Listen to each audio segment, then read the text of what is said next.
Fred waited until their footsteps faded in the distance. Then he finished straightening out the tangled line, took out his instruction book, and began reading. He held it in one hand and his fishing rod in the other. He flicked and waved the rod above his head, checking the book as he did so. Then he put the book away and turned back to the river. Taking a deep breath, Fred flicked his line once more, and it was perfect, just like the diagram in the book. There was only one thing wrong. Instead of flying straight out and landing in the water, the Flintstone Fancy caught the leaves of an overhanging tree branch and stuck fast.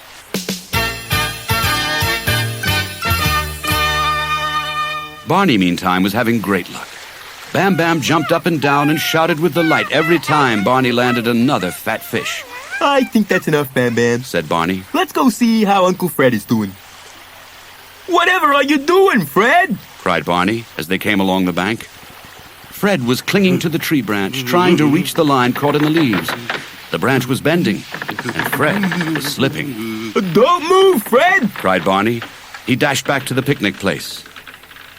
Wilma and Betty were setting out the food for the picnic when Barney rushed up and grabbed Pebble's skipping rope. I need this for Fred! He shouted and ran off again.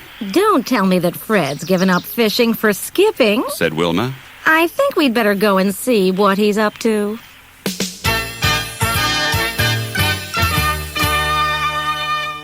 They arrived in time to see Barney climbing up to tie one end of the skipping rope to the tip of a long, slender tree growing out over the river.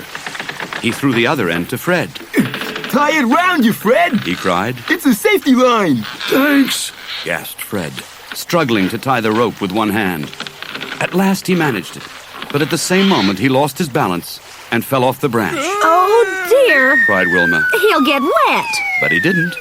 With a jerk, he stopped, bobbing up and down over the water as the tree sprang up and down with his weight.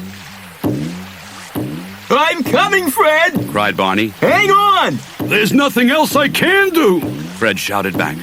But before Barney could do anything, Bam Bam was there first. His Uncle Fred was in trouble. He would save him. Bam Bam wrapped his small arms around the tree and heaved, and Fred found himself whipped into the air, then back again as the tree sprang back.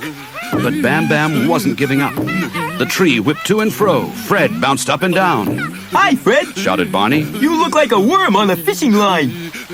Just as Barney spoke, an enormous fish leapt from the river, snapping at Fred. Fred let out a yell, and Bam Bam heaved again, and the fish leapt again.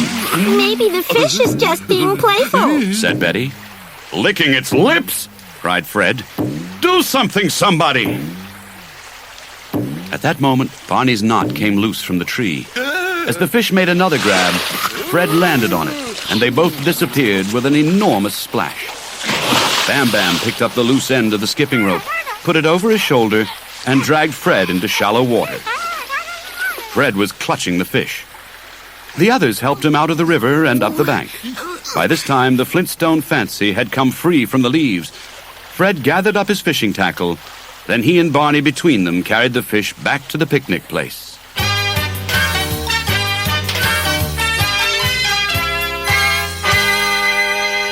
As the Flintstones and the Rubbles sat down to their picnic, Barney said, Well, Fred, I don't mind admitting that fish of yours is bigger than any fish I ever caught. I'm so proud of you, said Wilma. Fred had fully recovered from his adventure. He held up the Flintstone Fancy artificial fly. Fly fishing is an art, a science. It's not for just anybody. Fred, old buddy, said Barney, I'm going to stick to my bent pin and can of worms. As far as I can see, fly fishing is far too dangerous.